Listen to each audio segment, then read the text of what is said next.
The Kthvar Dominion had conquered 40 Deathworlds, and High Commander Kthvar wore each scar as a badge of honor. His carapace bore the acid burns from the sulfur storms of Kepler 442b, where seas of molten mercury boiled beneath skies that rained glass. The twisted metal grafts along his left arm were souvenirs from Proxima Centauri C, where the very rocks screamed with radioactive fury and the indigenous crystal spiders could cut through battleship armor with their singing. His missing third eye had been claimed by the shadow feeders of Wolf 359b, creatures that existed in 11 dimensions simultaneously and hunted by consuming light itself. 40 Deathworlds, 40 impossible conquests, 40 proofs that the Kthvar were the apex predators of the galaxy. So when the pale, soft-skinned bipeds from the third planet of an unremarkable yellow star applied for membership in the Galactic Confederation, Kthvar barely glanced at their application. Their homeworld was classified as Garden Variety Terrestrial, Class M, Low Threat Assessment. Their military consisted of primitive chemical rockets and fusion-powered vessels that couldn't achieve proper, faster-than-light velocity without external assistance. Their representatives smiled constantly, a disturbing display of teeth that among civilized species indicated either madness or an intent to consume. "Another herbivore species," Kthvar had muttered to his aide, Secondary Commander Jixtoen. "Probably evolved from some tree-dwelling scavenger. Look at them. No natural armor, no venom sacs, no proper claws. I've seen more threatening algae blooms." The humans, as they called themselves, had been granted provisional membership with the standard restrictions. No territorial expansion beyond their current system, no access to Class 4 weapons or above, no participation in Confederation military actions.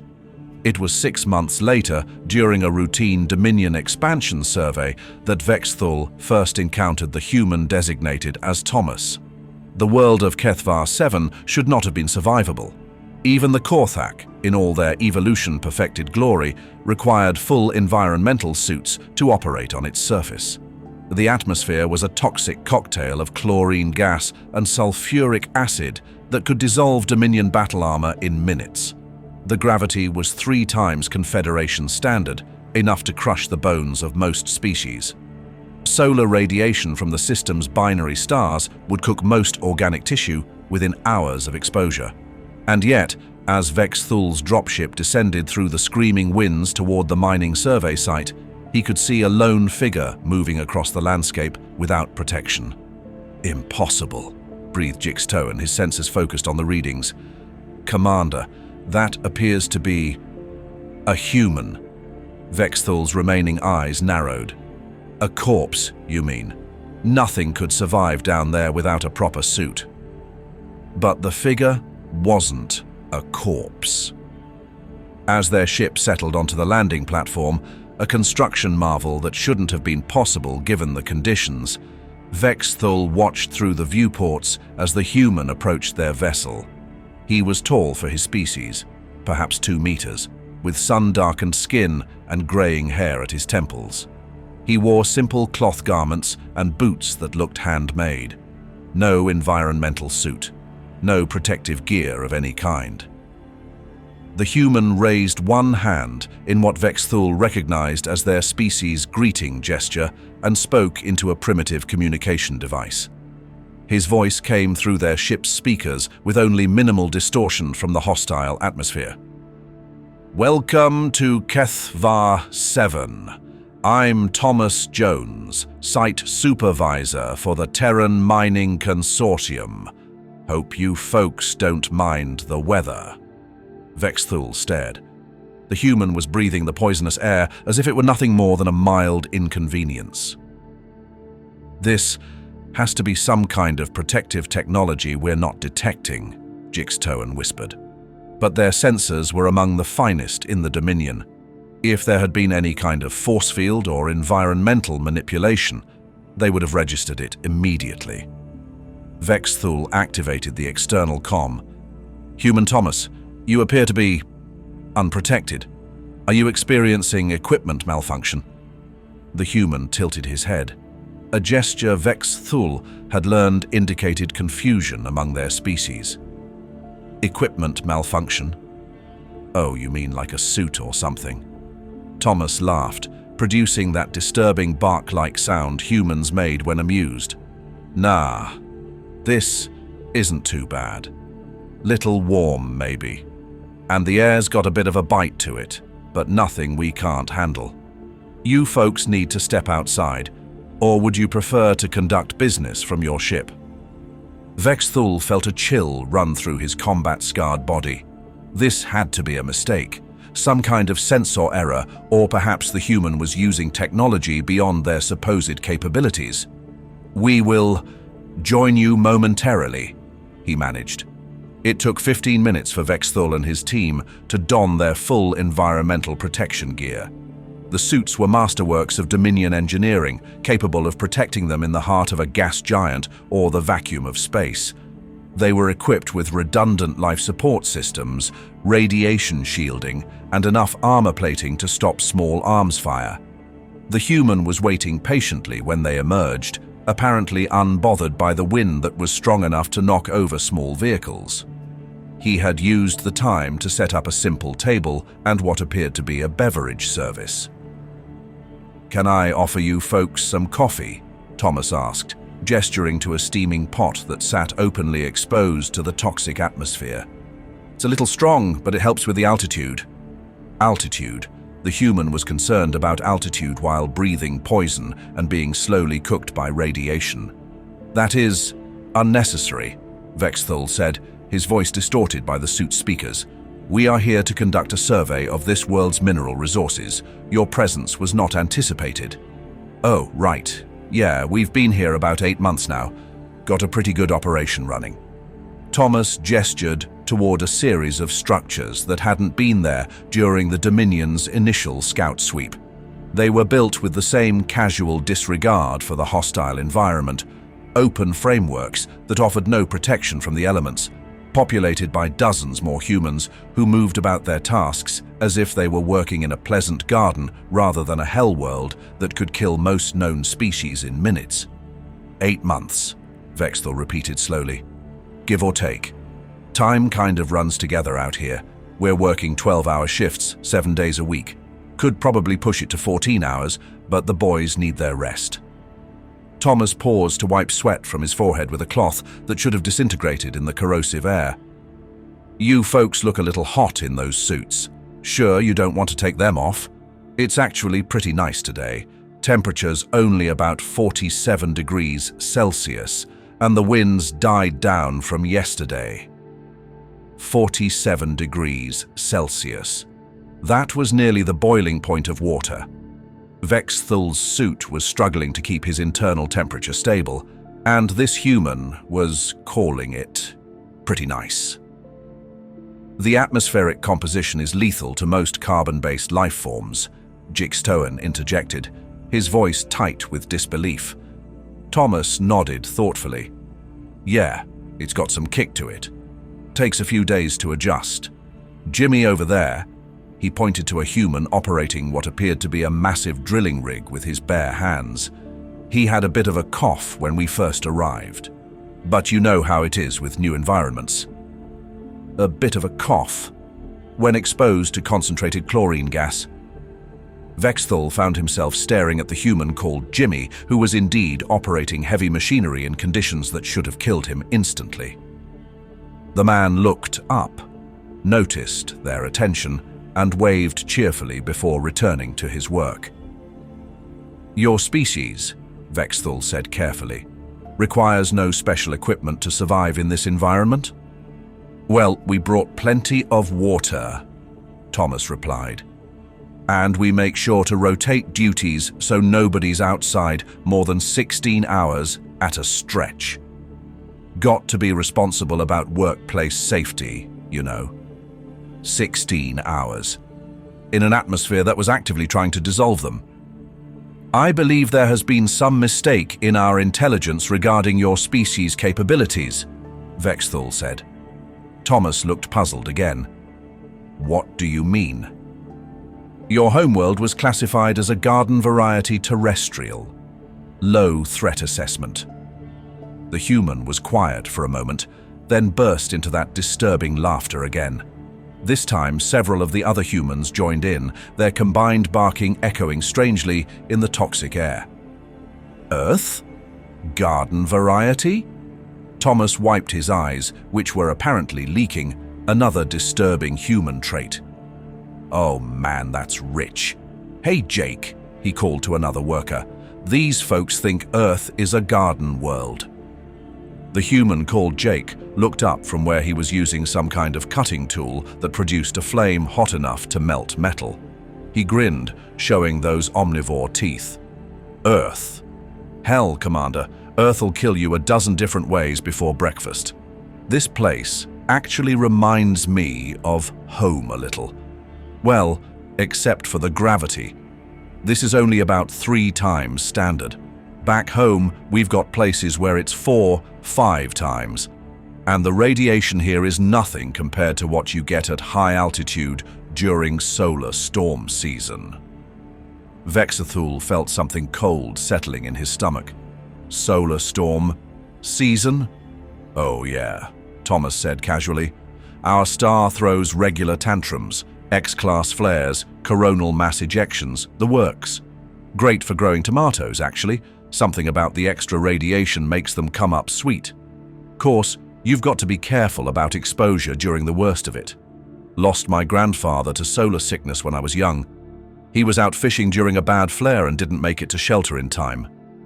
And your species considers this normal? Thomas shrugged, a gesture that somehow managed to convey vast nonchalance despite the environmental suit. Earth's got its moods. You learn to work with them. Hell, this place is practically a vacation compared to some of the mining jobs I've worked. At least the air here doesn't freeze solid at night. Freeze solid? Winter at the polar extraction sites. Atmosphere liquefies around -40. Makes it hard to breathe. Thomas paused, apparently considering. Though I guess that's easier than the deep sea rigs where you're dealing with pressure that'll crush you flat and water that's hot enough to cook meat. Or the volcanic sites. Now those are tricky. You've got to watch out for the lava flows, and the gas emissions can be rough on the lungs. Vexthul's mind struggled to process what he was hearing. The human was describing environments that would challenge even the Kthvar Dominion's most advanced protective technology and speaking of them as routine workplace hazards. These mining operations, they are conducted by your military forces? Military? Thomas looked confused. Nah, this is all civilian work. Military doesn't get involved in commercial mining unless there's a security issue. Most of the boys here are just regular folks, mechanics, engineers, a few college kids working their way through school. Why? Regular folks, civilians, working in conditions that would require the Dominion's elite Deathworld assault troops. Jixitone leaned close to Vexthul's helmet comm. Commander, we need to reassess everything we know about this species. But Vexathul was already beginning to understand. The pieces were falling into place with the terrible clarity of a combat revelation. The human smile wasn't a threat display. It was genuine friendliness from a species so dangerous they didn't even recognize their own lethality. Their apparent technological primitiveness wasn't backwardness. It was the confidence of beings who didn't need advanced protection because they had evolved beyond the need for it. Thomas, he said slowly, tell me about your homeworld. In detail.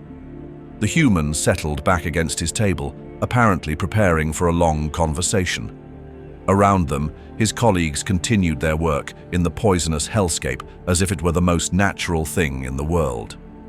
Well, where do you want me to start? Earth's got a little bit of everything. Deserts where the sand gets hot enough to cook on, jungles where it rains for months at a time and everything's trying to eat you, frozen wastelands where the wind can strip flesh from bone, mountains so high the air's too thin to breathe.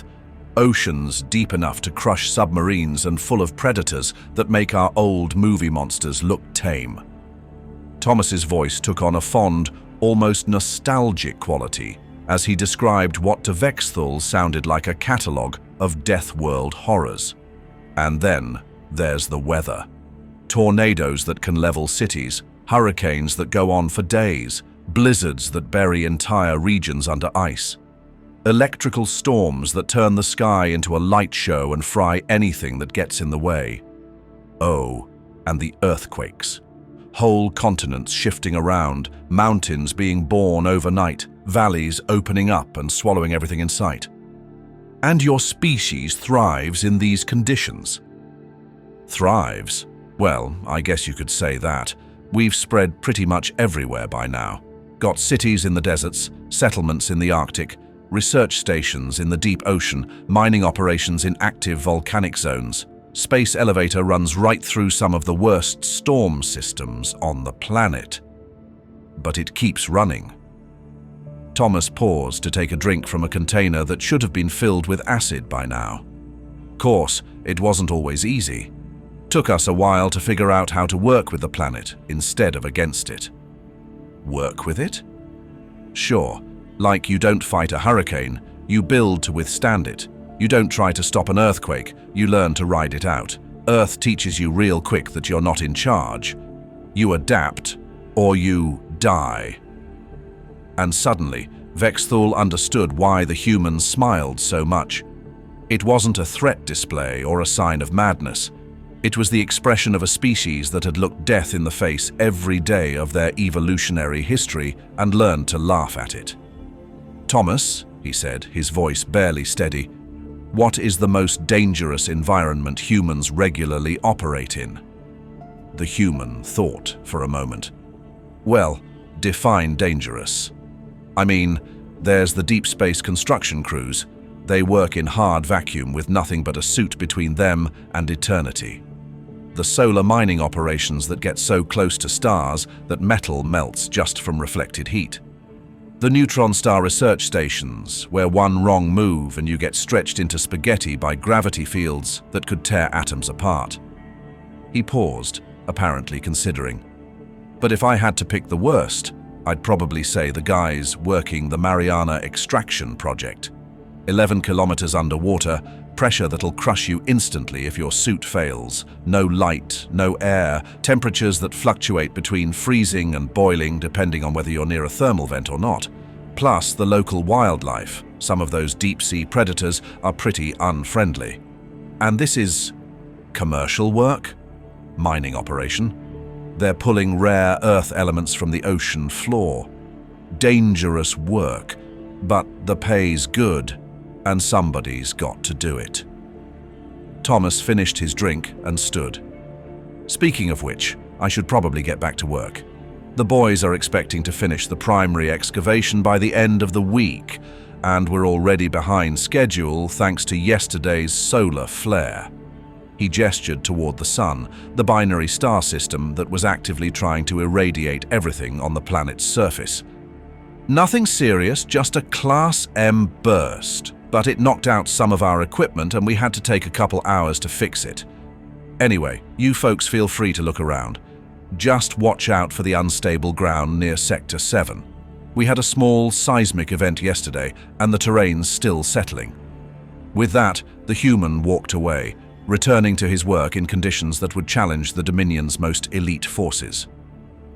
Vexthul stood motionless for several minutes, watching the humans go about their casual business in their personal hell world, before finally activating his comm to contact the fleet. "This is High Commander Vexthul to all Dominion vessels. Abort current mission parameters. We are returning to base immediately."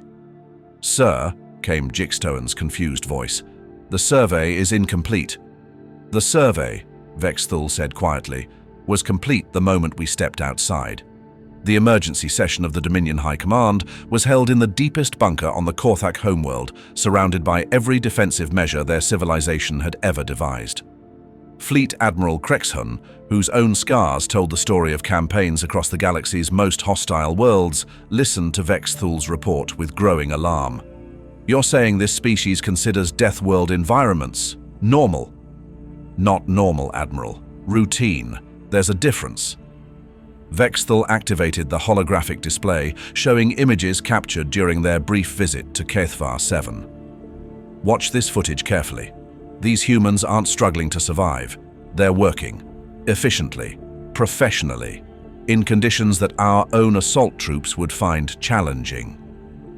The assembled commanders watched in stunned silence as humans moved through the toxic hellscape with the casual competence of species conducting routine maintenance. But their homeworld classification was catastrophically wrong. Vexthal called up another display. I've since requested detailed scans of the third planet of the Sol system.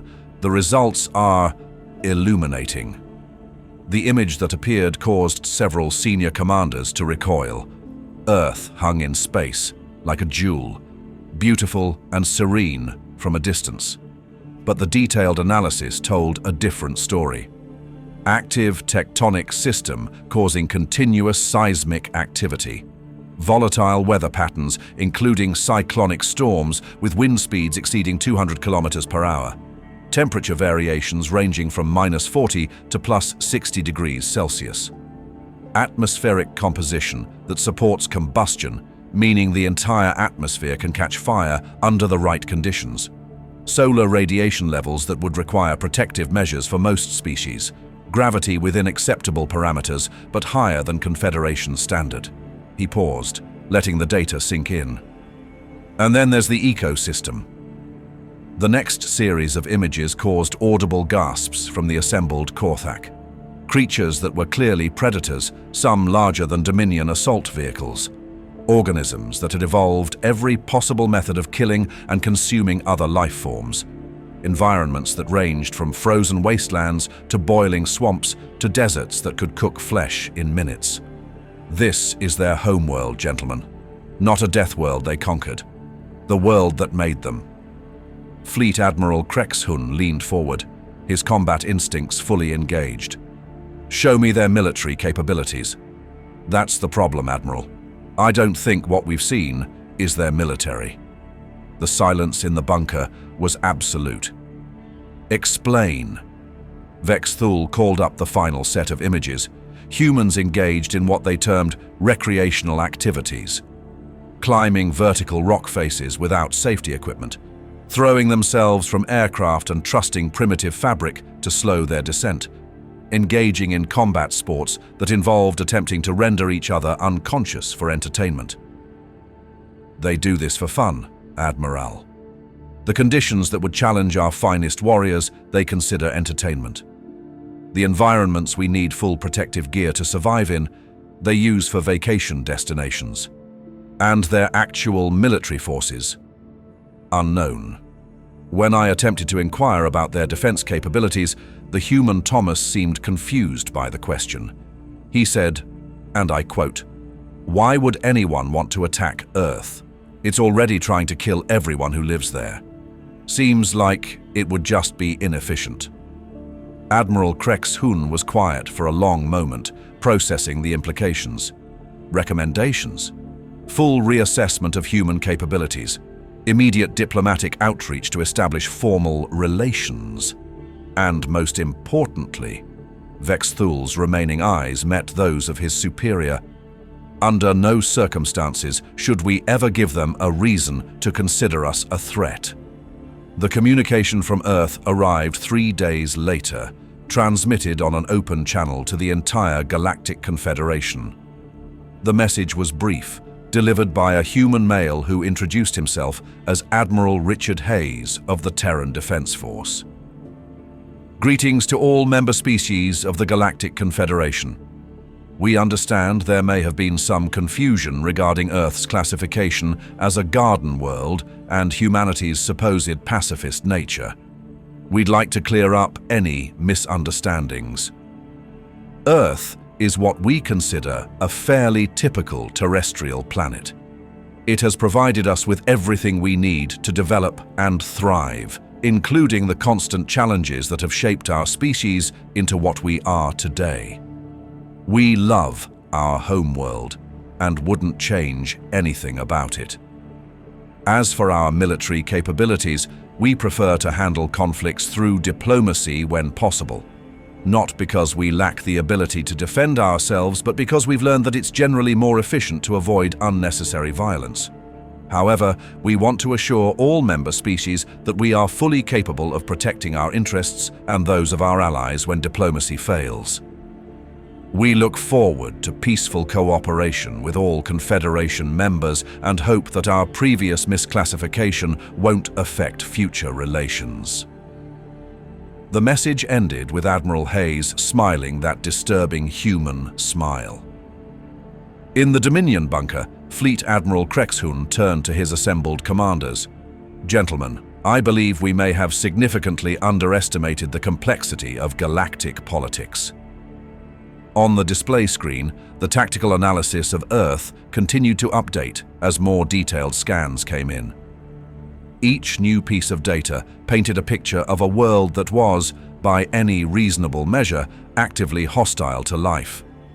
And yet, 4 billion humans called it home. Vexthul stared at the rotating image of the blue-white planet, its surface hidden beneath swirling clouds that he now knew contained storms capable of leveling cities. "Admiral," he said quietly, "there's something else. During my interaction with the humans on Kthvar 7, one of them mentioned that they've established research stations around neutron stars and mining operations that approach close enough to stellar surfaces to melt metal." "So?" "Sir, we've never attempted to build permanent installations in such environments. Our technology isn't advanced enough to protect against those conditions for extended periods." The implication hung in the air like a toxin. Admiral Krexhun activated the secure communication array. "Get me a direct line to High Command on Kthvar Prime. Priority Alpha." As the connection established, Vexthul continued to stare at the image of Earth. Somewhere on that deadly, beautiful world, 4 billion humans were going about their daily lives, completely unaware that they had just forced the galaxy's most powerful military force to reconsider everything they thought they knew about survival, warfare, and the nature of life itself. The thought that kept circling through his mind was simple and terrifying. If humans could thrive on Earth, what would they be capable of when they finally decided to leave it behind? The answer came 6 months later when the Confederation deep space monitoring stations detected something impossible approaching from the direction of the Sol system. It was a ship, but not like any vessel in the known galaxy. Where Confederation vessels were built for protection, thick hulls, redundant shielding, closed systems designed to keep the hostile universe at bay, this craft seemed almost organic in its design. It moved through space as if it belonged there, its hull scarred and pitted from what appeared to be direct exposure to cosmic radiation and micrometeorite impact. As it approached the Confederation border, automated systems attempted to scan its structure and composition. The results were baffling.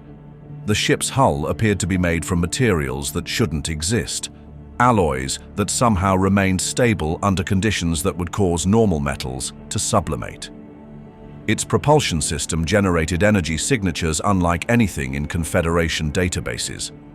Most disturbing of all, life support readings indicated that sections of the vessel were open to space, with atmospheric pressure readings that fluctuated wildly. And yet, life signs aboard the ship remained steady and strong. The vessel transmitted a simple message as it crossed into Confederation space.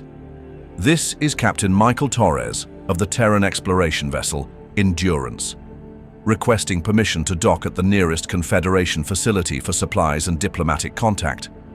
High Command granted the request immediately. But as the ship approached the massive Confederation station at the Riel crossing, something unprecedented happened. The station's environmental systems began to fail, not because of any attack or sabotage, but because the human ship's very presence seemed to introduce variables the station's computers couldn't compensate for. Hull microfractures that had been stable for decades suddenly began expanding. Power systems fluctuated as the station's fusion reactors struggled to maintain equilibrium. Life support systems reported atmospheric anomalies in sections of the station that had never experienced problems before. It was as if the human vessel carried with it an aura of the dangerous universe that most species spent their entire civilizations trying to keep at bay. When Captain Torres finally docked and requested permission to come aboard, the station commander, a veteran Altarian who had overseen diplomatic first contacts with 16 different species, found himself facing a decision no protocol had prepared him for. The humans had arrived, and their very presence was changing everything. As Captain Torres stepped through the airlock, still wearing what appeared to be a simple pressure suit that shouldn't have provided adequate protection for the journey he'd just completed, the station commander realized that the Galactic Confederation was about to confront a truth that would shake the foundations of known space. Humanity hadn't just survived their death world. They had become something beyond the galaxy's understanding of what life could be. And now, they were here. The captain smiled, that same disturbing, friendly expression that had so unsettled the Kthvar, and extended his hand in the human gesture of greeting. "Beautiful station you have here, Commander. Reminds me a little of the orbital platforms we built around Jupiter, though I have to say, you folks might want to check your structural integrity systems. I noticed some stress fractures in your outer hull that looked like they could use attention." The station commander stared at the offered hand, a simple gesture of contact from a species that had just casually mentioned building structures around the largest planet in their system, a gas giant with crushing gravity and radiation levels that could sterilize entire worlds. And, in that moment, he understood what the Kthvar Dominion had realized months earlier. The galaxy would never be the same. But as Captain Torres waited patiently for a response, his friendly smile unchanged by the commander's obvious distress, one thought echoed through the station's collective consciousness with the weight of prophecy. What else was out there in the vast darkness between stars if creatures like humanity could emerge from what they considered a typical terrestrial planet? And more terrifying still, what had made Earth dangerous enough to forge them into what they had become? The answers to those questions would have to wait. But as reports of the human ship's impossible journey spread throughout Confederation space, one thing became increasingly clear. Humanity's arrival marked the end of the galaxy, as everyone knew it, and perhaps the beginning of something far more extraordinary and dangerous than anyone could have imagined. Captain Michael Torres had been aboard Riel station for exactly 47 minutes when the alarms began screaming. Station Commander Veltara watched his control panels light up with warnings that shouldn't have been possible. Hull breaches in sections that had been structurally sound for decades. Atmosphere leaks in compartments that had never experienced pressure loss. Most disturbing of all, cascade failures in the station's primary life support systems, failures that seemed to propagate outward from wherever the human had walked. "Commander," his chief engineer's voice crackled through the comm, tight with barely controlled panic. "We're showing critical instability in the main structural framework. It's like the station is aging rapidly." Torres stood calmly in the middle of the chaos, his weathered face showing only mild concern as Confederation personnel rushed around him in growing desperation. The human had removed his pressure suit upon boarding, revealing clothing that looked hand-sewn and a body that bore the kind of scars Veltara had only seen on veteran warriors. But these weren't combat scars, they were something else entirely. Burns that could only have come from direct exposure to stellar radiation. Pressure marks that suggested he had survived in hard vacuum. Chemical stains that indicated contact with substances that should have dissolved organic tissue on contact. "Captain Torres," Veltara said, his translator struggling with the strain in his voice. "I believe your vessel may be having some kind of effect on our station's integrity." The human tilted his head. That gesture Veltara was beginning to recognize as their species' way of processing unexpected information. Around them, more alarms joined the chorus as auxiliary systems began failing in a cascade pattern that spread outward from Torres's position like ripples from a stone dropped in still water. Effect? Torres looked around at the flashing lights and hurrying technicians with what appeared to be genuine surprise. Oh, you mean the resonance cascade? Yeah, that happens sometimes when we dock with stations that weren't built to Terran engineering standards. Resonance cascade? Your station's materials are too pure, Torres explained casually, as if discussing the weather, while technicians ran past them carrying emergency equipment. Too refined. When they come into contact with the quantum fluctuations our ship generates, they start to break down at the molecular level.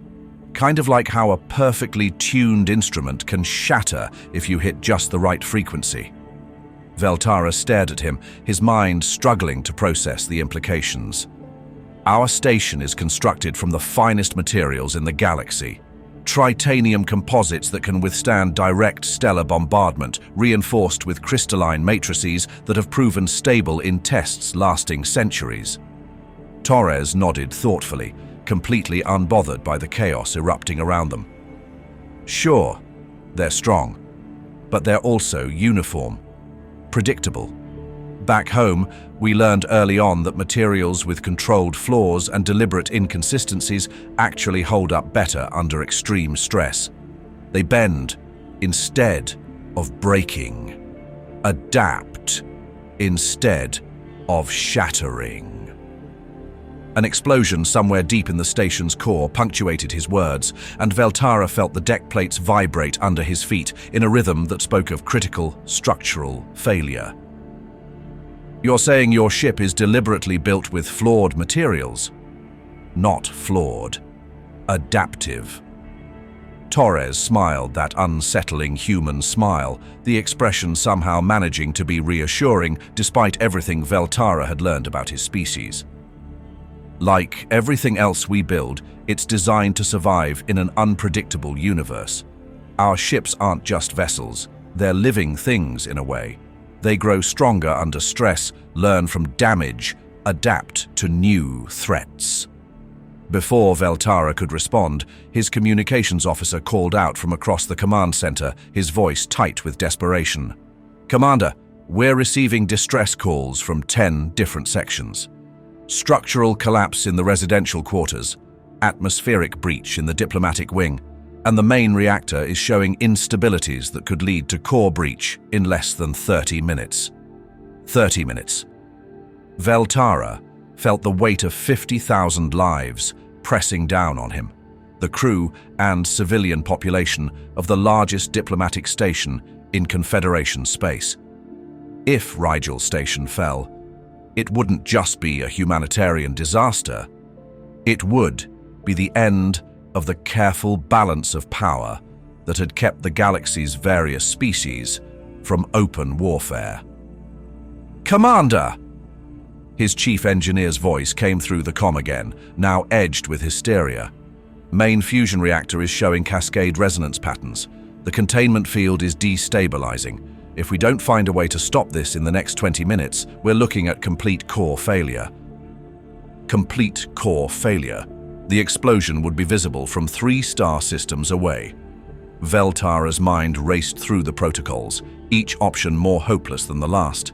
Emergency evacuation would take hours they didn't have.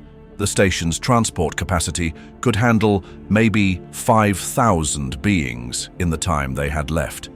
The escape pods were designed for skeleton crew evacuation, not full population transfer. Even if they somehow managed to get everyone off in time, the destruction of Riel Station would leave the entire sector without its primary diplomatic and trade hub. He turned to Torres, desperation overwhelming his diplomatic training. "Captain, if your ship is causing this, can you stop it?" The human was quiet for a moment, his expression growing serious as the full scope of the crisis became clear. Around them, the station shuddered with another internal explosion, and the lights flickered as power distribution systems began failing. "Maybe," Torres said finally, his casual tone replaced by something more focused. But I'd need access to your reactor control room, and I'd have to bring some of my crew aboard. Anything, just... And, Commander? Torres's voice carried a weight that made Veltara pause, despite the alarms screaming around them. You need to understand that what we're going to do, it's going to change how you think about everything. About materials, about engineering, about the nature of space itself, about what it means to be alive in a universe that's constantly trying to kill you. Veltara looked around at his command center, at the faces of his crew as they watched their carefully ordered world fall apart around them. Then he looked back at the human, this being from a species that had been dismissed as Garden World pacifists just months earlier. Do it. 15 minutes later, Veltara found himself in a transport pod racing through the station's maintenance tunnels toward the reactor core, accompanied by 4 humans who had somehow materialized from their ship with equipment that defied every principle of known engineering. Chief Engineer David Park was a compact man whose hands moved over unfamiliar control systems with the fluid precision of someone who had learned to repair critical equipment while under fire. His toolkit appeared to be made from materials that shifted and flowed like liquid metal, somehow producing exactly the right instrument for each task without any visible selection mechanism. Communications specialist James Wright looked younger than the others, but carried himself with the quiet confidence Veltara was beginning to associate with their species. Instead of traditional communication equipment, he seemed to interface directly with electronic systems through some kind of neural connection that required no visible hardware. Dr. Robert Kim, whose title of Environmental Systems Specialist seemed woefully inadequate for what he was actually doing, carried what appeared to be a collection of metallic seeds that somehow contained entire laboratories' worth of analytical equipment in packages no larger than a child's thumb. And then there was Torres himself, who moved through the crisis with the steady competence of someone who had faced similar situations so many times that saving a space station full of people had become routine. Status report, Torres said as their transport pod approached the reactor core. Park consulted a device that seemed to be growing additional sensors even as Veltara watched. Cascade resonance is accelerating. The station's quantum matrix is trying to achieve equilibrium with our ship's field signature, but the materials can't handle the transition. It's like trying to tune a crystal oscillator with a plasma torch. Time frame. At current progression rate, total structural collapse in 14 minutes, give or take 30 seconds. Wright looked up from where he was somehow communicating with the station's computer systems without any visible interface. I'm mapping the failure cascade. It's following the station's power distribution network, but there are secondary propagation paths through the structural framework itself. Can we isolate it? Not with their current architecture. The whole station is too integrated. When one system fails, it takes everything else with it. Kim was analyzing air samples with one of his metallic seeds, which had unfolded into something that looked like a cross between a flower and a sensor array. The atmospheric distortions are spreading too. Whatever's happening to the solid matter is affecting the gas composition as well. I'm reading molecular breakdown products that shouldn't exist. Torres nodded grimly. So we can't just patch it. We need to rebuild the fundamental matrix while everything's still running. Rebuild the matrix? Veltara interjected, his voice tight with disbelief. That's impossible. You'd have to reconstruct the station's entire molecular structure without shutting down any of the systems keeping us alive. The humans exchanged glances, and Veltara caught something in their expressions, a moment of silent communication that spoke of shared experiences and challenges that dwarfed even this crisis. Commander, Torres said carefully, what we're about to do is going to look impossible. But I need you to understand that for humans, this is the kind of problem we face every day. Earth taught us that there's no such thing as a stable system. Everything is always breaking down, changing, evolving. The only way to survive is to get good at fixing things while they're still running. The transport pod docked at the reactor level, and as the airlock cycled open, Veltara felt a wave of heat and radiation that should have been contained by multiple layers of shielding.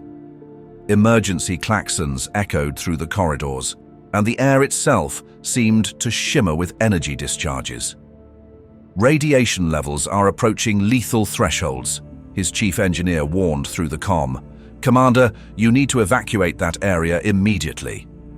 But the humans were already moving deeper into the reactor complex, their instruments somehow providing data despite conditions that should have fried any electronic equipment. Veltara followed, his own protective gear registering radiation levels that climbed steadily from dangerous to fatal, to readings so high his equipment simply displayed error messages. "How are you surviving this?"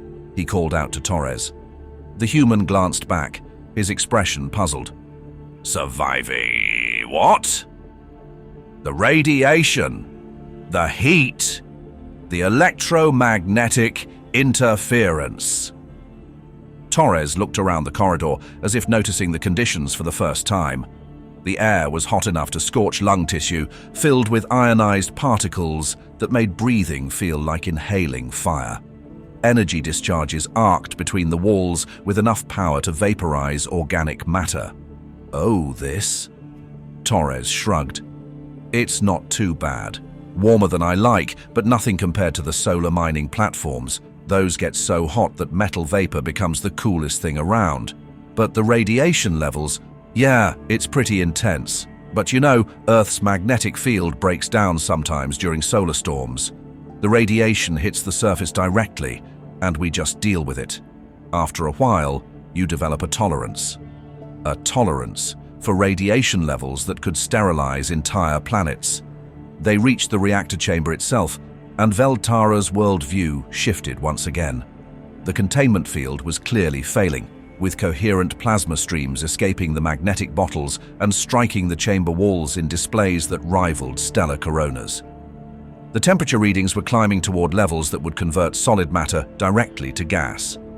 The radiation flux was so intense that it was creating visible aurora effects in the chamber's atmosphere, and the humans walked into it as casually as stepping into a garden. "Okay," Park said, his voice perfectly calm despite standing in conditions that should have reduced him to constituent atoms. "I can see the problem. Their containment matrix is designed for static equilibrium, but our ship's quantum wake is introducing dynamic variables the system can't compensate for. The field generators are trying to maintain perfect stability," Wright added, his hands somehow manipulating control interfaces that were glowing white-hot with contained energy. "But stability is the enemy when you're dealing with quantum uncertainty. The more rigid the system tries to be, the more catastrophic the failure when it finally breaks." Kim had deployed several of his metallic seeds throughout the chamber, and they were somehow functioning as mobile laboratories despite being bombarded with enough radiation to power a small city. "I'm reading quantum flux patterns that match the signatures from the Yellowstone caldera region. We can work with this." "Yellowstone?" Veltara whispered. "Super volcano back home," Torres explained absently, his attention focused on readings that his instruments were somehow extracting from the heart of the failing reactor. One of the more challenging mining sites. The quantum instabilities from the magma chamber create similar resonance patterns. A supervolcano. They were comparing his station's failing reactor to a supervolcano that they apparently used as a mining site. "What we need to do," Park continued, "is teach the containment system to flow instead of fight. Make it more like a living organism and less like a rigid structure." "Can we do that without shutting down?" Torres asked. "Should be able to. We just need to introduce organic flux patterns into the field matrix. Make it adaptive instead of static." Wright was somehow interfacing directly with the station's computer systems, his consciousness apparently merging with the artificial intelligence that controlled the reactor. I'm integrating their control software with our adaptive protocols. It's going to feel strange to the system at first, but it will learn to work with uncertainty instead of trying to eliminate it. Like teaching a child to swim, Kim added, making adjustments to the field generators that should have required specialized tools and hours of careful calibration. You don't fight the water, you learn to move with it. Veltara watched in horrified fascination as the humans worked. They moved through the lethal environment of the reactor chamber like dancers performing a carefully choreographed routine. More than that, they seemed to thrive in the conditions that should have killed them instantly. Their movements became more fluid, their coordination more perfect, their efficiency more remarkable as the crisis deepened. Park had his hands literally inside the reactor housing, manipulating components that were glowing with the fury of contained stars. Wright was somehow communicating with systems that operated on principles beyond Confederation science. Kim was breathing the superheated radioactive atmosphere as if it were a mild spring day. "Status update," Torres called out, his voice carrying clearly despite the electromagnetic chaos that should have made communication impossible. "Field matrix is responding," Park reported, his hands still deep within the reactor core. "The system is learning to accept variability instead of fighting it. Stress fractures in the containment field are beginning to heal." "Control integration at 60%, Wright added. "The AI is starting to understand quantum uncertainty as a feature, not a bug." "Environmental parameters stabilizing," Kim confirmed. "Radiation levels are actually dropping as the system becomes more efficient." And then, impossibly, the alarms began to quiet. The chaotic energy discharges that had been tearing through the reactor chamber settled into steady, rhythmic patterns. The temperature readings, while still lethal by any reasonable standard, stopped climbing and began to stabilize. The radiation flux that had been climbing towards supernova levels found equilibrium at merely star core intensity. "There," Park said, finally withdrawing his hands from the reactor housing. His skin showed no signs of radiation damage despite having been in direct contact with materials that existed at temperatures measured in millions of degrees. "Field matrix is stabilized with dynamic variance parameters. Should be able to handle any quantum fluctuations now." "Control systems fully integrated," Wright reported, his neural interface with the station's computers apparently complete. "The whole network is learning to work with uncertainty instead of fighting it." "Environmental adaptation complete," Kim added, his instruments somehow having transformed the reactor chamber's atmosphere from a toxic hellscape into something that registered as merely hazardous. The system should be self-correcting now, and actually more efficient than the original design. They emerged from the reactor chamber as casually as they had entered, their clothes barely singed, despite having worked in conditions that would have reduced most materials to subatomic particles. Behind them, the reactor core hummed with a new kind of harmony. Still dangerous, still powerful, but somehow musical in its operation. "Commander," came the awed voice of his chief engineer through the comm. "All systems are not just nominal. They're showing efficiency ratings 23% higher than baseline specifications. 23% higher. After being minutes away from complete destruction." Torres wiped some kind of metallic dust off his hands, dust that Veltara realized with a chill was probably vaporized components from the reactor core itself. "Should hold together now," the human said in that casual tone that Veltara was beginning to understand was how humans discussed the impossible. "Your engineering team did good work building this place. Solid foundation. Just needed to teach it how to bend a little instead of trying to stand perfectly straight." 2 hours later, Veltara stood in his restored command center, watching status displays that showed green lights across every system on the station. More than green, The readouts showed performance levels that exceeded the station's original design specifications by margins that shouldn't have been possible. But it wasn't just the technical achievement that had shaken him, it was what he had witnessed in that reactor chamber. The humans hadn't just fixed the problem, they had transformed it. They had taken a crisis that threatened 50,000 lives and turned it into an opportunity to make the station better than it had ever been. They had looked at a system in catastrophic failure and seen not a disaster, but a chance to teach it how to thrive. "Commander," his communications officer called out, "we're receiving status requests from the entire Confederation fleet. Word is spreading about what happened here." What had happened here? How could he explain that humanity had just redefined what it meant to be alive in the galaxy? But before he could formulate a response, his chief engineer approached with a datapad and an expression of stunned bewilderment. "Commander, I've been analyzing the modifications they made. The changes go deeper than I initially realized. They didn't just repair our systems, they fundamentally altered how our technology works."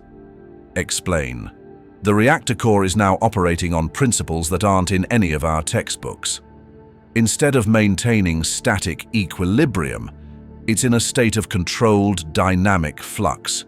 It's like the difference between a rigid metal bar and a living tree.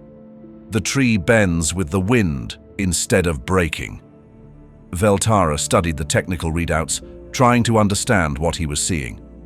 "And this is more efficient?" 23% more efficient, yes. But that's not the remarkable part. "Commander, the system is learning. It's adapting to stress patterns, optimizing its own performance, even predicting potential failures and compensating for them before they occur." "You're saying they turned our reactor into some kind of artificial organism?" "I'm saying they turned our entire station into one. Every system is now interconnected in ways our original designers never intended.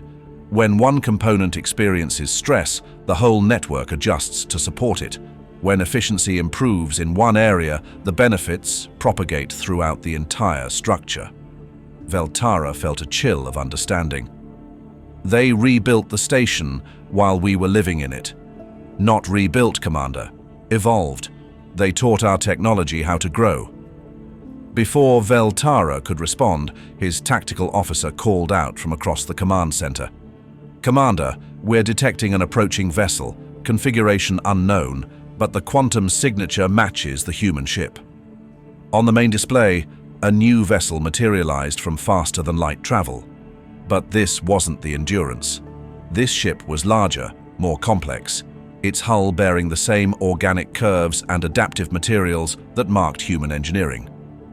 But where the Endurance had looked like a single organism, this vessel appeared to be an entire ecosystem.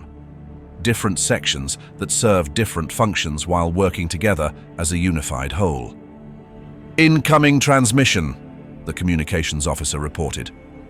The face that appeared on the screen was recognizably human, but older than Torres, with grey hair and eyes that held the weight of vast experience. When he spoke, his voice carried the authority of command, but also something else. A warmth that spoke of genuine concern for others. "Riel Station. This is Admiral Richard Hayes of the Terran Defense Force. We received your distress beacon and came as soon as we could. Captain Torres reported that you experienced some technical difficulties. How can we help?" Veltara found himself staring at the screen. The human fleet had detected their crisis from light years away and responded with immediate assistance. Not because they were obligated to, not because they expected payment or favor, but simply because someone was in trouble and they could help. "Admiral," he managed, "Captain Torres and his crew have already resolved the situation. They saved the station." Admiral Hayes smiled. That same unsettling human expression that Veltara was beginning to understand was simply how their species showed genuine happiness. "Good to hear. Mike's one of our best troubleshooters. But I'm guessing the experience raised some questions for you." "Questions?" Veltara almost laughed at the understatement. Everything he thought he knew about the universe had been turned upside down in the span of a few hours. Admiral, your people, what they did here, it shouldn't have been possible. They worked inside an active fusion reactor with their bare hands. They breathed radioactive atmosphere. They rebuilt our entire technological infrastructure while it was running. And that seems unusual to you? It's beyond unusual. It's impossible. By every law of physics we know, they should have died the moment they entered that reactor chamber. Admiral Hayes was quiet for a moment, his expression growing thoughtful. Commander, may I ask what you know about Earth's history? Your world was classified as a garden variety terrestrial. Low threat assessment. The Admiral's laugh was warm, but carried an undertone that sent chills through Veltara's spine. Commander, Earth isn't a garden world. It's a death world that learned how to garden. Every single day of human existence has been spent in environments that would challenge most species' survival technology. We didn't develop in spite of hostile conditions. We developed because of them. On the screen, Admiral Hayes gestured to something outside the camera's view, and suddenly the display showed images of Earth that Veltara had never seen before. Not the peaceful blue-white sphere of the diplomatic files, but a world in constant flux. Continents rearranging themselves in geological violence, oceans boiling with thermal vents, skies torn by storms that dwarfed entire star systems. This is our homeworld, Commander.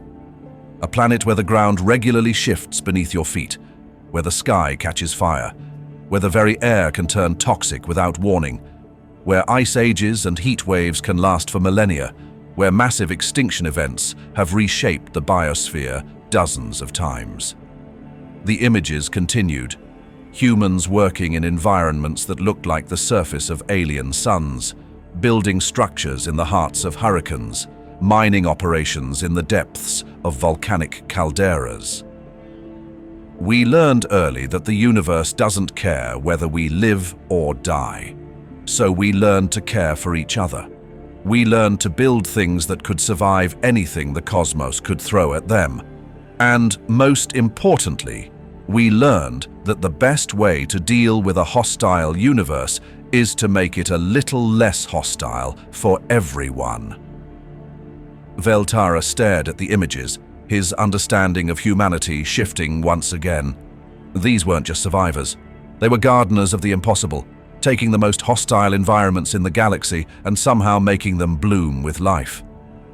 Admiral, he said slowly, your species, you don't just survive in dangerous environments, you transform them. That's what life does, Commander. It takes whatever the universe throws at it and finds a way to not just survive, but thrive, to grow, to help other life do the same. Admiral Hayes's expression grew serious. Earth taught us that the best way to deal with a dangerous universe is to make it safer for everyone. That's not just our survival strategy. It's our moral imperative. And that's why you helped us. That's why we'll always help when help is needed. The universe is vast and dangerous and often cruel, but it doesn't have to stay that way. Before Veltara could respond, his tactical officer called out again. Commander, we're detecting additional vessels emerging from FTL. Multiple contacts, various configurations. The main display shifted to show space around Riel Station, and Veltara gasped.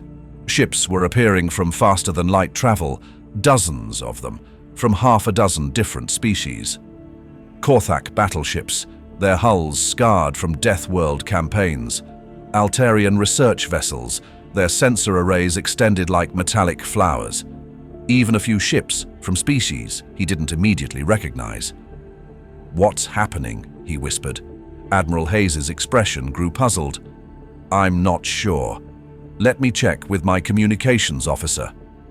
A moment later, the Admiral's face reappeared, now showing a mixture of surprise and something that might have been pride. Commander, It appears that word of what happened here has spread throughout this sector of the galaxy. Those ships, they're all here to offer assistance. Assistance? With what? Anything you might need. It seems that when the various species learned that humanity had saved Riel Station, they decided that any friends of ours were friends of theirs. Veltara stared at the display, watching as ship after ship emerged from FTL and took up protective positions around the station. Species that had been neutral or even hostile to the Confederation were now arriving to offer aid, simply because humanity had demonstrated what it meant to help others. "I don't understand," he said. "Commander," Admiral Hayes said gently, "you're seeing something that doesn't happen very often in galactic politics. You're seeing hope." Hope? For most species, the universe is a zero-sum game. Resources are finite, threats are everywhere, and survival means taking what you need before someone else takes it from you. But humanity learned something different on Earth. We learned that the best way to survive is to make sure everyone survives, that helping others makes us all stronger. The Admiral paused, his expression growing distant as he looked at something beyond the camera's range. "What you're seeing out there, all those ships coming to help a station they have no obligation to protect, that's what happens when you prove that cooperation is stronger than competition, that building is more powerful than destroying, that life is more valuable than any resource you might fight over." As if to punctuate his words, Veltara's communications officer called out, "Commander, we're receiving offers of aid from 10 different species. Engineering support, medical supplies, defensive escorts, even offers to share advanced technology. 10 different species, all offering to help, not because they expected anything in return, but because humanity had shown them what was possible when beings chose to build instead of destroy." "Admiral," Veltara said, his voice barely steady, "what your people did here, it wasn't just about saving the station, was it?" Admiral Hayes smiled that warm, human smile. "No, Commander, it was about showing the galaxy what we learned on Earth, that no matter how hostile the universe gets, life finds a way. And the best way to help life find that way is to give it a hand." 6 hours later, Riel Station had become the center of the largest spontaneous gathering of species in Confederation history. Ships from 24 different civilizations filled the space around the station, their crews working together on projects that ranged from sharing technological innovations to planning joint research missions. Veltara stood in his command center, watching displays that showed collaboration on a scale he had never imagined possible. Kthvar engineers were sharing Deathworlds survival techniques with Altarian scientists. Peaceful species were offering to provide supplies for military vessels heading into dangerous regions. Species that had been rivals for centuries were now discussing joint colonies and shared defense pacts. "Commander," his chief engineer approached with yet another report, "the modifications the humans made to our systems. They're being studied by every engineering team in the fleet. The principles they used, adaptive architecture, organic system integration, dynamic equilibrium management, they're revolutionizing how we think about technology. And they're sharing it freely, all of it. The humans are making their entire technical database available to anyone who wants it. No restrictions, no payment required, no political conditions." Veltara shook his head in amazement.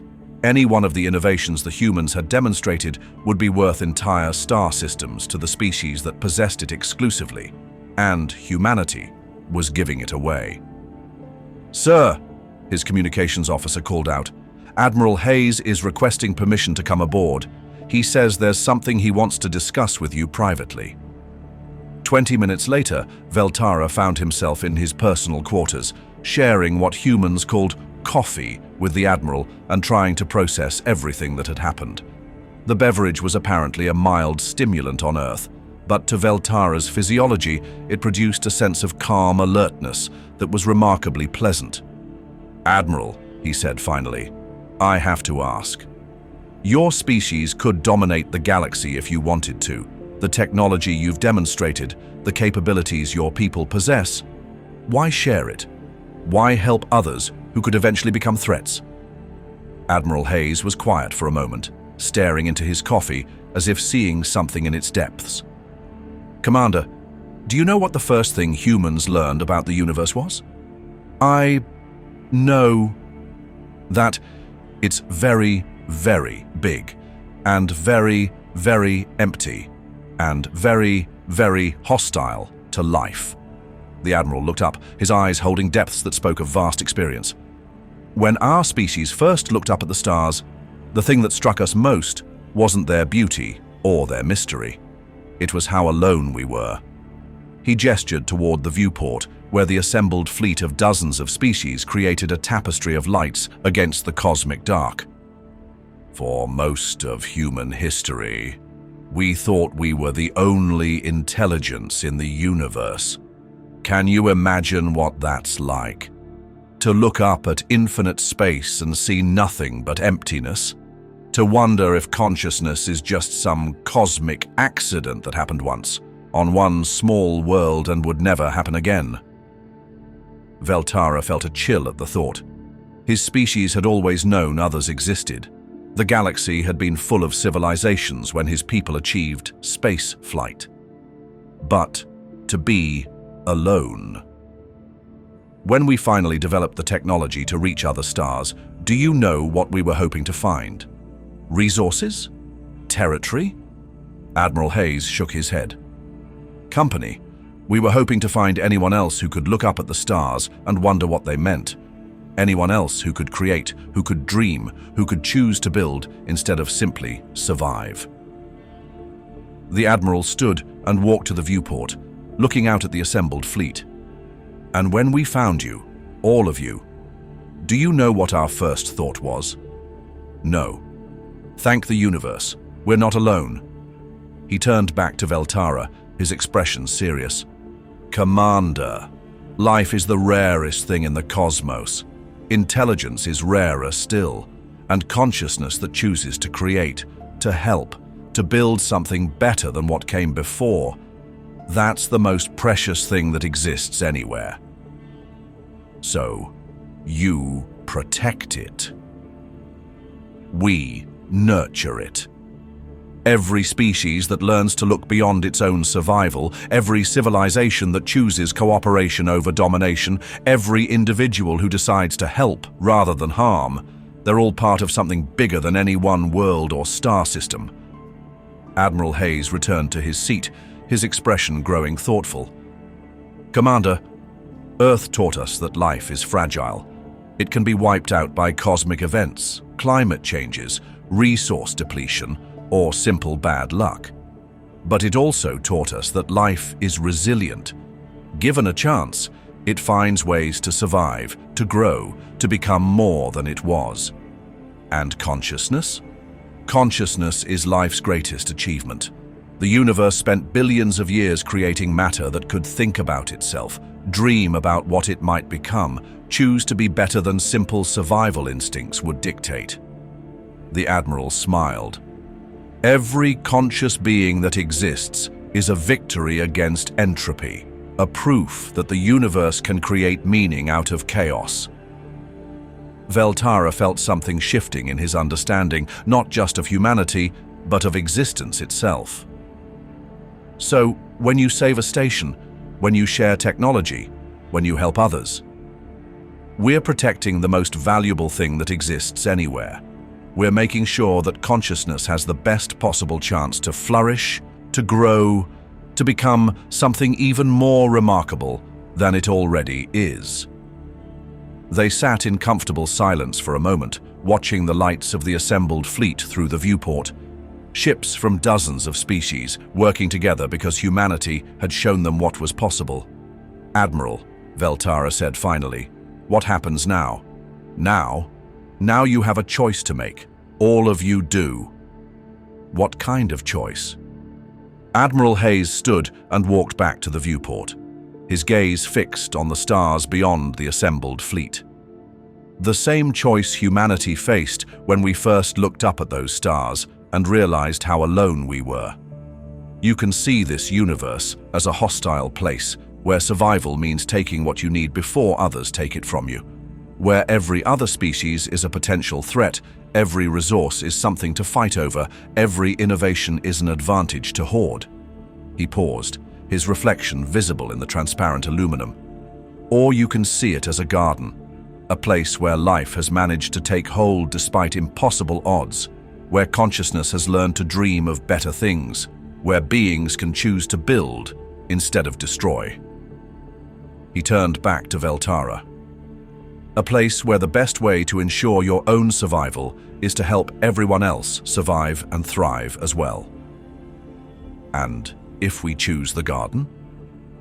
Admiral Hayes smiled, and for the first time, Veltara didn't find the expression unsettling. Instead, he saw it for what it was. The expression of a species that had looked at an uncaring universe and decided to care anyway. Then you join us in tending it. You help life find ways to flourish in places where it's never existed before. You share what you learn so that everyone benefits. You protect what's precious and nurture what's possible. The Admiral's expression grew serious. And when the universe throws something at us that threatens to destroy what we've built, we face it together. Something like what? Commander, the galaxy is vast and full of wonders we haven't discovered yet. But it's also full of dangers we haven't encountered. Black holes, gamma-ray bursts, rogue planets, dark matter anomalies, and possibly things that make those look trivial by comparison. Admiral Hayes activated a small device, and suddenly the room filled with holographic displays showing astronomical phenomena that made Veltara's blood run cold. Stellar explosions that could sterilize entire sectors, gravitational anomalies that could tear apart solar systems, quantum disturbances that threatened the stability of space-time itself. Any one of these could end civilization as we know it. But together, with every species contributing their knowledge, their resources, their unique perspectives, we have a chance not just to survive, but to thrive no matter what the universe throws at us. The displays faded, leaving them once again with the view of the assembled fleet. The choice is yours, Commander, all of yours. But whatever you decide, humanity will keep doing what we've always done. Tend the garden, help life flourish, and prove that consciousness is the universe's greatest achievement. As Admiral Hayes prepared to leave, Veltara found himself asking one final question. Admiral, what made you so certain that we would choose the garden? The human paused at the door, his expression growing thoughtful. Because you're here, Commander. You've achieved spaceflight, developed interstellar civilization, created art and music and literature. You've looked up at the stars and wondered what they meant. You've chosen to explore instead of simply survive. He smiled that warm human smile. Any species that makes those choices has already started tending the garden. They just need to realize it. 3 days later, the Riel Station Accords were signed by representatives of 26 different species, establishing the first multi-species cooperative framework in galactic history. The document committed signatory civilizations to sharing technological innovations, providing mutual aid in times of crisis, and working together to explore and protect the galaxy's most precious resource, life itself. Veltara stood in the observation deck, watching as human ships worked alongside vessels from across the galaxy, their crews learning from each other, building something unprecedented in the cosmos's long history. His communications officer approached with a final report. Commander, we've received confirmation from the Confederation Council. Riel Station is being designated as the permanent headquarters of the new Interspecies Cooperative Alliance, and they're requesting that you serve as the first Director General. Veltara nodded, his attention still fixed on the view outside. Somewhere out there, human exploration vessels were heading toward the galaxy's dangerous frontiers, carrying their impossible competence and their determination to help into regions where no sane species would dare to venture. Behind them, they left a trail of transformed worlds, saved civilizations, and possibilities that had never existed before their arrival. "Sir," his officer prompted. "Accept the appointment," Veltara said quietly, "and send a message to Admiral Hayes. Tell him that the galaxy has made its choice." "What choice, sir?" Veltara smiled, an expression he had learned from watching humans, though it felt natural on his face now. Outside, ships from 24 species worked together with the casual competence of beings who had finally understood what they were capable of when they chose cooperation over competition. "We're going to tend the garden." As his words propagated across subspace, carrying the news to every corner of known space, Veltara realized that the galaxy had just witnessed something unprecedented in its history. The birth of a true interstellar civilization, united not by conquest or necessity, but by the simple recognition that life was precious and consciousness was worth protecting. The universe remained vast and dangerous and often cruel, but it no longer had to stay that way. Humanity had shown them what was possible when beings chose to build instead of destroy, to help instead of harm, to see the cosmos not as a hostile wasteland, but as a garden waiting to bloom. And across the galaxy, 26 species had decided to pick up their gardening tools and get to work. The age of isolation was over. The age of cooperation had begun. And somewhere in the vast darkness between stars, human ships continued their eternal mission, making the universe a little less dangerous, one world at a time.